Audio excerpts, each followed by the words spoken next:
बिस्मिल्लाहिर्रहमानिर्रहीम और अस्सलामुअलैकुम। 22 सितंबर और पाकिस्तान में इतवार की शाम। आज अभी तक की अहम खबरें और मेरा तजिया। सबसे पहले याद दहानी, सोशल मीडिया फायरवॉल को नाकाम बनाने के लिए इस चैनल को सब्सक्राइब कीजिए अगर अभी तक नहीं किया। व्लॉग देखने के बाद इसे लाइक कीजिए, इस पर कमेंट कीजिए, बेल आइकन दबाइए। और अब आते हैं आज की खबरों की तरफ। आज की पहली खबर आपके सामने रखनी है कनाडा से, जहां पर एक पाकिस्तानी जो कि डॉक्टर है, फिजिशियन है, कनाडा में मुकीम है, वो पाकिस्तानी एजेंसीज, इंटेलिजेंस एजेंसीज के अताब का शिकार हुआ। और अताब का शिकार भी इसलिए हुआ कि उसने एक शादी की खबर ट्वीट कर दी। जी हाँ, एक शादी कार्ड उसने ट्वीट कर दिया। ये क्लेम वो खुद कर रहे हैं। उनका एक इंटरव्यू सामने आया। हम बात कर रहे हैं जासिम चट्टा की, जो कि एक पाकिस्तानी फिजिशियन है, डॉक्टर हैं, कनाडा में मुकीम है, वहाँ अपनी प्रैक्टिस करते हैं, अपनी नौकरी करते हैं। अताब का शिकार वो खुद नहीं हुए, पीछे बैक होम उनके वालिद मोहतरम और उनके भाई, दोनों को अगवा किया गया, तशद्दुद किया गया।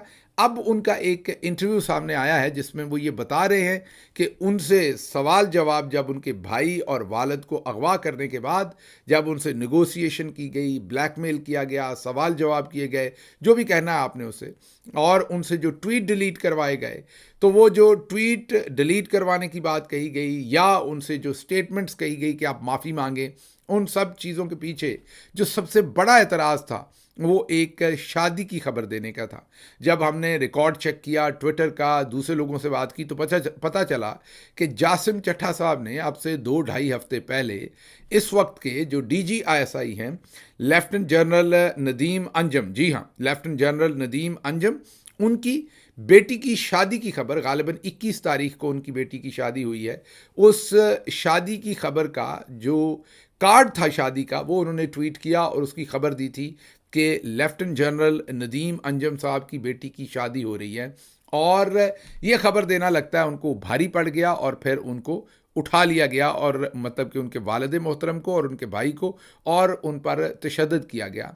ये यहाँ पर याद रहे कि सिर्फ 2-3 हफ्ते पहले ही उनके बड़े भाई का कत्ल कर दिया गया था गोलियां मारकर, और जवान लाश अभी उस घर पहुंची थी और अभी वो उसका पुरसा ले रहे थे। मतलब अफसोस के लिए अभी लोग उनके घर में फातिहा पे आ रहे थे, जहां पर उनके बुजुर्ग वालिद और उनके दूसरे भाई लोगों से फातिहा ले रहे थे। एन उस वक्त उनको उठाया गया है सिर्फ इसलिए कि उन्होंने एक शादी की खबर ट्वीट कर दी थी। उनका इंटरव्यू जो है वो सियासत पीके पर है। ये एक छोटा सा टुकड़ा चंद सेकंड का सुनिए। क्वेश्चन नंबर 1 था कि हाँ, उससे पहले मैंने वो वीडियो उनको भेजी थी 10 एक सेकंड की, 12 सेकंड की थी कि जी मैं माजरत चाहता हूँ जो भी मैंने ट्वीट किया, मुझे ये नहीं था आइडिया कि मैंने ये कह दिया जो मैंने ट्वीट किया। और फिर मुझे कहते हैं कि वो आपने एक शादी की खबर ब्रेक की थी। मैंने कहा जी that's all over the social media, मैंने वो थोड़ी ब्रेक किया। तो लोगों ने तो शादी के कार्ड भी में लगाए हुए हैं। तो कहते नहीं, वो सबसे पहले तुमने दी थी 10-12 दिन पहले। मैंने कहा ज़ाहिर लोग कनेक्ट होते हैं, खबर मिल जाती, शादी होने वाली है, कौन सी उसमें कोई ऐसी कोई बात थी। फिर काजी फाजिसा के वाले से क्वेश्चन किया उन्होंने मेरे से कि काजी फाजिसा के वाले से तुमने खबर दी थी। मैंने कहा जी काजी फाजिसा के वाले से मैंने बहुत सारी बातें की, 20 से 50 आप किसकी बात कर रहे हैं। तो फिर कहते नहीं, उसको छोड़ो, उसको दफा करो। और सुन लिया आपने। तो ये हालात है। आप कोई बहुत ख़तरनाक किस्म की खबर तो छोड़े, कोई आप पाकिस्तान की सलामती से रिलेटेड छोड़ दें, आप सिर्फ ये बता दें कि फ़लाँ बड़ा आदमी है, उसकी बेटी की या बेटे की शादी हो रही है। आपने किसी के किसी स्कैंडल की बात नहीं की, किसी माली स्कैंडल की बात नहीं की, करप्शन का इल्ज़ाम नहीं लगाया। शादी है जो कि वैसे ही पब्लिक इवेंट, ये फस्तायत है, ये सिचुएशन है जिससे पाकिस्तान गुजर रहा है। और अगर हम नहीं निकलेंगे, हम पाकिस्तानी जो है वो इसी तरीके से, ये हम अक्सर कहते हैं कब कुछ होगा, ये तब होगा जब हम निकलेंगे। अब हम कब निकलेंगे, ये $1,000,000 क्वेश्चन है, शायद $1,000,000,000 क्वेश्चन है। इसका जवाब मेरे पास भी नहीं है, क्योंकि बांग्लादेश वालों ने निकलना था, वो निकल आए। वो जी हमारी लीडरशिप ठीक नहीं है। नहीं, ऐसा नहीं है, बांग्लादेश वालों के पास कोई ऐसी लीडरशिप नहीं थी। शेख हसीना जो है वो पूरे तम तराक के साथ बैठी थी। खालिदा ज़िया तो वैसे भी अब बुज़ुर्ग हैं और उन अलालत में भी हैं, और उनका माजी भी जो है उन पर बहुत संगीन इल्ज़ामात हैं करप्शन के। मीन वो इतनी पॉपुलर भी नहीं है। तो कोई लीडरशिप नहीं थी बांग्लादेशी लोगों के पास, किसी लीडर ने उनको नहीं निकाला। ऑर्गेनिक, इंडिजिनस, लोकल स्टूडेंट्स और तमाम लोग मिलकर निकले। तो जिस दिन हमारा भी ज़रा पारा वहाँ पहुँच जाएगा, हमें वो, मुझे याद आ गया मादरत के साथ एक लतीफ़ा कि एक बादशाह सलामत ने लोगों के ऊपर टैक्स रख दिया क्योंकि लोग कंप्लेन बहुत करते थे। उन्होंने कहा चले इनका इलाज करते हैं। तो उन्होंने कहा कि जो भी इस पुल को क्रॉस करेगा, वहाँ मेरा एक बंदा खड़ा हो जाएगा, वो 2 जूते लगाएगा और तब बंदा पुल क्रॉस करके जाएगा। या शायद कोई टोल टैक्स रख दिया, या पैसे देंगे या 2 जूते खाएंगे और फिर आप पुल क्रॉस कर सकेंगे। चंद दिन गुजरे तो लोगों ने बाहर एहतजाज कर दिया। बादशाह अंदर से बड़ा खुश हुआ कि चलो मेरे लोगों ने एहतजाज तो किया कि ये जूते मारना बंद करें, ये तो हमारी इंसल्ट है, आप जूते मारेंगे तो ये हमारी सेल्फ इस्टीम के ख़िलाफ़ है, ये हमारी डिसरिस्पेक्ट है। तो लोग इकट्ठे हो गए महल के सामने और उन्होंने बाहर नारे लगाना शुरू कर दिए। बादशाह ने कहा कि अच्छा दरवाज़ा खोलो। बादशाह सलामत बाहर पधारे, उनसे जब इंटरेक्ट किया और पूछा हाँ भाई आपके क्या मुतालबात हैं, कोई एक शख्स बताए। तो जो उनका एक शख्स जिसको उन्होंने आगे किया बात करने के लिए, उसने कहा कि हमने काम धंधे पर जाना होता है, जब ब्रिज क्रॉस करने लगते हैं तो आपने एक बंदा खड़ा किया हुआ है जूते मारने के लिए। बादशाह ने कहा ऐसा ही है। उसने कहा वहाँ लाइन लंबी लग जाती है तो हमारा वक्त बड़ा ज़ाया हो जाता है, तो आप बराए मेहरबानी जूते मारने वाले 2 या 3 बंदे कर दें। तो जब तक हमारा फोकस इस चीज़ पर रहेगा कि जूते मारने वाले बंदे 2-3 कर दें ताकि एफिशिएंटली हमें जूते पड़ते रहें, तो उस वक्त तक तो कुछ नहीं बदलेगा। लेकिन जब हम निकलने को तैयार होंगे बांग्लादेश के लिए, और होंगे हम एक दिन, ये नहीं ये आपने नाउमीदी नहीं है, टनल के एंड पर रोशनी है, निकलना निकलना हमने है एक दिन, क्योंकि ये ह्यूमन जिबिल्लत है, इंस्टिंक्ट है। ये हो नहीं सकता कि हम अपनी जो हमारा जो असल एज अ ह्यूमन बीइंग, वो असल हमारा आज़ादी ही की जंग है, असल हमारा अपनी अपनी अपनी शनाख्त, अपने तशख़्ख़ुस, अपने बुनियादी हकूक़ का तहफ़्फ़ुज़ है। हम किसी अलहदा जज़ीरे से नहीं आए हुए, इसी दुनिया में पैदा हुए। हम बाकी तमाम इंसानों की तरह हैं, जैसे दुनिया के बाकी तमाम मुल्कों के अंदर इंसान रिएक्ट करते हैं, हम भी करते हैं। और फिर हम अपना अगर माजी देखें तो भगत सिंह इसी कौम में से पैदा हुए थे। बाकी तमाम जितने खरल साहब और दूसरे तमाम बड़े बड़े फ्रीडम फाइटर जो थे, वो इसी धरती में से पैदा हुए थे, यहीं से हुए थे। तो हम तमाम लोग जो हैं वो अपने असल की सिमत लौटेंगे और ज़ाहिर है हम अपनी आज़ादी, जो हकीकी आज़ादी है, वो मांगेंगे। लेकिन इस वक्त के हालात जो हैं वो यही हैं कि हम छितर एक बंदा मारने के लिए तो हम कहते हैं जनाब 2 कर दें। और अक्सर आप देखते हैं कि जब लोगों को अगवा कर लिया जाता है तो उनसे फिर ऐसी चीज़ें मनवा ली जाती हैं। और अगर कोई ऐसी चीज़ नहीं मानता तो हमारा इखलाकी इन्हतात इतना हो गया है कि मैं आपको एक इंटरेस्टिंग बात बताता हूँ चलते चलते, कि पिछले दिनों मुझे किसी ने कांटेक्ट किया।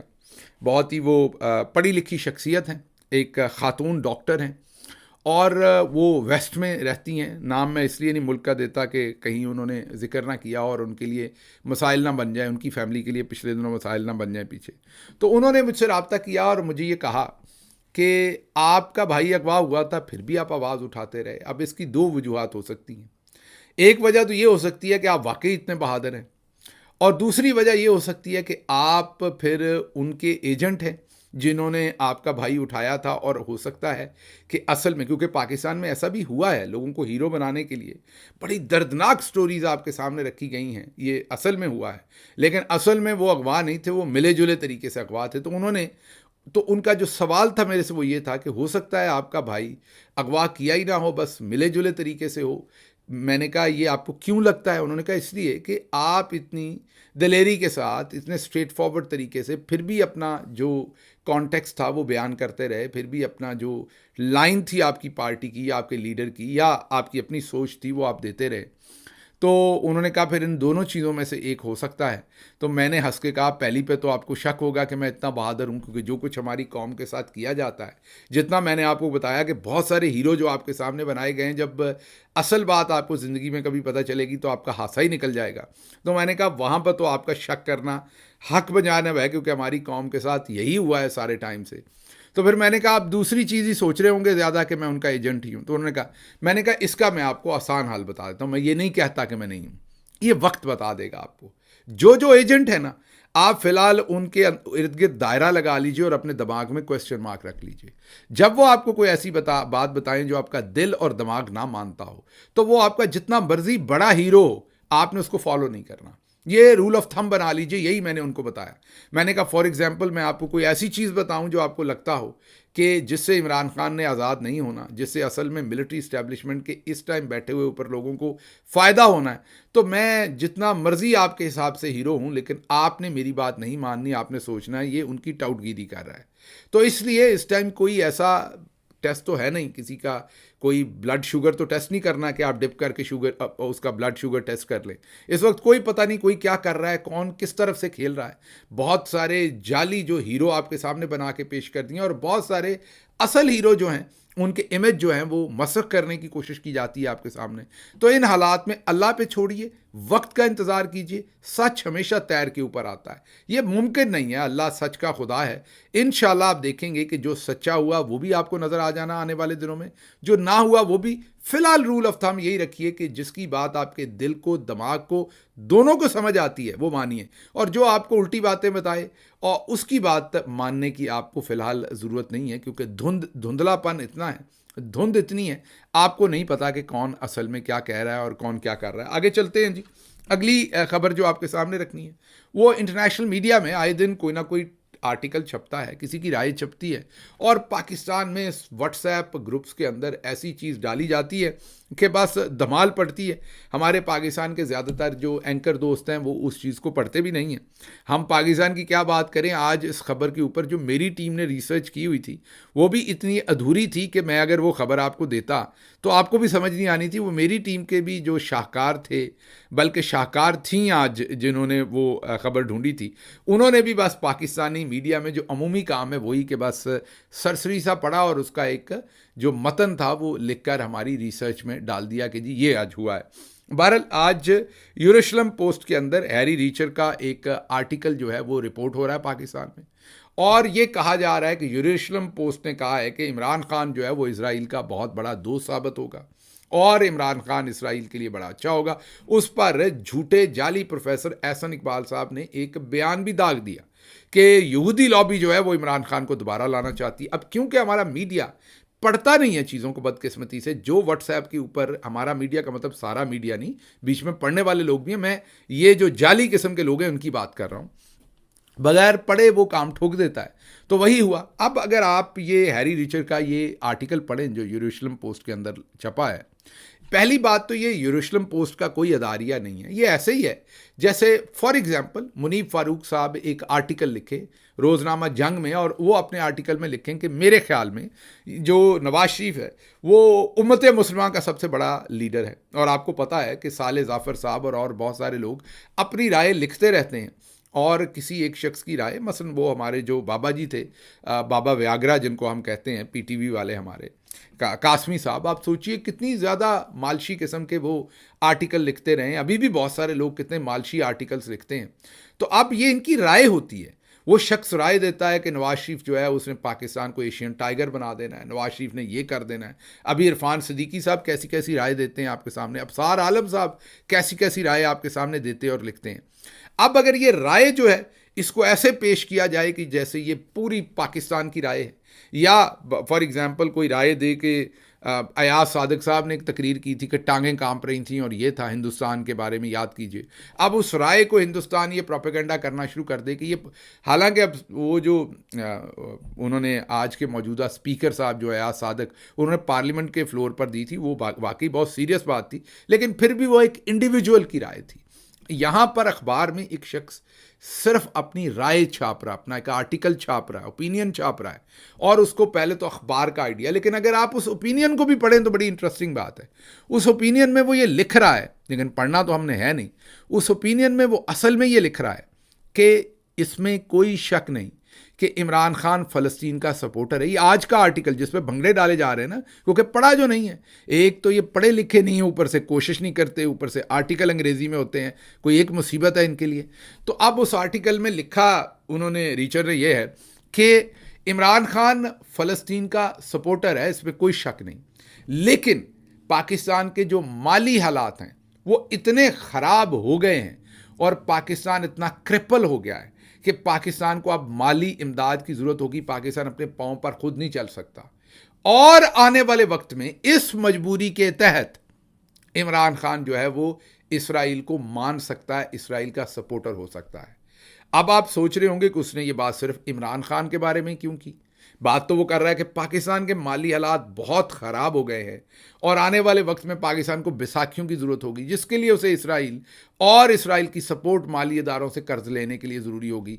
इसलिए पाकिस्तान से इमरान खान जो है वो इसराइल का सपोर्टर हो जाएगा। फ़िलहाल तो वो फ़लस्तीन का सपोर्टर है, वो मान रहा है अपने मुंह से कि इमरान खान फ़लस्तीन का सपोर्टर है। तो वो सिर्फ ये बात इमरान खान के बारे में क्यों कह रहा है, वो शहबाज शरीफ या दूसरों के बारे में नहीं कह रहा। ये बड़ी इंटरेस्टिंग बात है, क्योंकि वो अपने आर्टिकल में लिख रहा है कि हाल ही में जो इलेक्शन हुए उसमें 90% वोटों के साथ इमरान खान जीता और वही पाकिस्तान का मजबूत और मकबूल लीडर है, और आने वाले वक्त में भी वही जीतता हुआ नजर आ रहा है।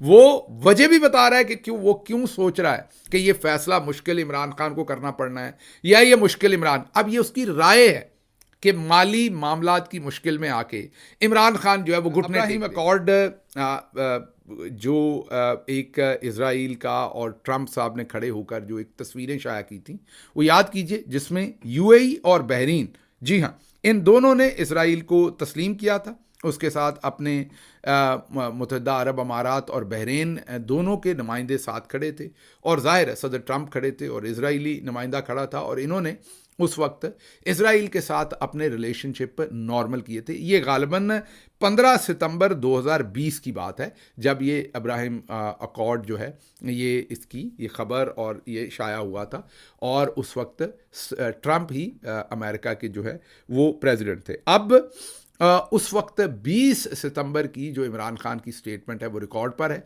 जिसमें इमरान खान ने इस अकॉर्ड को इंडोर्स नहीं किया था, और उसको आज पाकिस्तानी मीडिया नहीं बता रहा। इस आर्टिकल ने सब कुछ असल में लिखा ही ये है कि इमरान खान जो है वो फ़लस्तीन का बहुत स्ट्रॉन्ग सपोर्टर है, लेकिन आने वाले वक्त में उसकी राय ये कि ये हो सकता है, ये उसकी फीलिंग है। लेकिन पाकिस्तानी मीडिया ने ऐसे भंगड़े डाले, ऐसी झूठी रिपोर्टिंग की कि खुदा की पनाह, और इन्होंने इसके अंदर, इसी आर्टिकल के अंदर, सऊदी अरब और बहुत सारे मुल्कों के आने वाले हालात, माली हालात, और फिर उनकी इजराइल के ऊपर डिपेंडेंस और उनकी पॉलिसी कैसे चेंज होगी, इसमें उसने अपनी राय दी है। ये ज़रूरी नहीं है, ये ऐसे ही है जैसे कोई कहे कि आने वाले 50 सालों के बाद कोई राय दे कि पाकिस्तान ने दुनिया की सुपर पावर बन जाना है। ये उसकी राय है, अल्लाह करे ऐसा हो, लेकिन ये उस शख्स की राय होगी। या उसे लगे कोई राय दे कि खुदा न खास्ता पाकिस्तान ने दुनिया के नक्शे से मिट जाना है, ये उस शख्स की राय है। बहुत सारे लोग ऐसी राय देते रहे, तो आज पाकिस्तानी मीडिया ने ये भंगड़े डाले हैं और कुछ कर नहीं सके। अच्छा जी, अगला जलसा अली अमीन गंडापुर ने ऐलान कर दिया है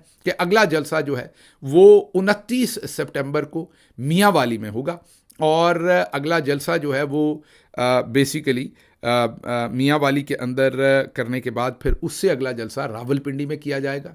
ये फ़िलहाल प्लान दिया गया है। अली अमीन गंडापुर ने इसका ऐलान किया है, साथ उन्होंने वाज़े अल्फाज में ये ऐलान कर दिया आज अपने खिताब में जो उन्होंने कौम से किया कि वो कोई माफ़ी नहीं मांगेंगे। माफ़ी वो मांगें जिन्होंने जुल्म किए हैं पाकिस्तान पे, जिन्होंने कत्लो गारत की है, उनकी तरफ से माफ़ी का ना चीफ मिनिस्टर पंजाब इंतज़ार करे, ना कोई और, ना फेडरल गवर्नमेंट करे। वो किसी से माफ़ी नहीं मांगेंगे, क्योंकि उन्होंने कुछ गलत नहीं किया और कुछ ऐसा नहीं किया जिसके ऊपर वो माफ़ियाँ मांगते फिरें। माफ़ी निश्ता उन्होंने उसके ऊपर एक सीधा सीधा जो है वो जवाब दिया है। और अब आपके सामने हम आखिरी खबर रख देते हैं, क्योंकि उसके बाद वक्त हमारा पूरा हो गया। एमपीओ के तहत जो सैकड़ों गिरफ्तारियों के ऑर्डर्स जारी किए हुए थे लाहौर पुलिस ने, पंजाब पुलिस ने, जलसा को रोकने के लिए, लोगों को हरास करने के लिए, जलसा ख़त्म हो गया। अब उन गिरफ्तारियों के ऑर्डर्स जो हैं वो वापस ले लिए हैं। अच्छा, उसके अलावा एक चलते चलते आपको ये बात भी बतानी है कि आज जिस आर्टिकल के ऊपर इतना ज़्यादा भंगड़े डाले गए, उस आर्टिकल में एक बात ये भी याद रखिए कि थोड़ी देर पहले वो जो 4 पाउंड लेकर एक आर्टिकल लिखने वाली मोहतरमा की खबर आई थी गार्डियन के अंदर, जिन्होंने ओपिनियन लिखा था, वो इमरान खान को इस्लाम पसंद और हार्डलाइनर कह रहे थे। और यहाँ पर अगर आप गौर करें, जो आज का सारा कुछ हुआ है, जो आज की सिचुएशन आपके सामने है, यहाँ इमरान खान को यहूदी लॉबी कहा जा रहा है। तो एक तरफ इमरान खान को हार्डलाइनर कहा जाता है, दूसरी तरफ यहूदी लॉबी कहा जाता है। अभी तक ये आपस में फ़ैसला नहीं कर पाए कि असल में इमरान खान कौन है। तो फ़ैसला कर लीजिए कि क्या इमरान खान यहूदी एजेंट है या हार्डलाइनर है। इसके साथ ही मुझे इजाज़त दीजिए। अल्लाह आपका हामी और नासिर हो। पाकिस्तान जिंदाबाद।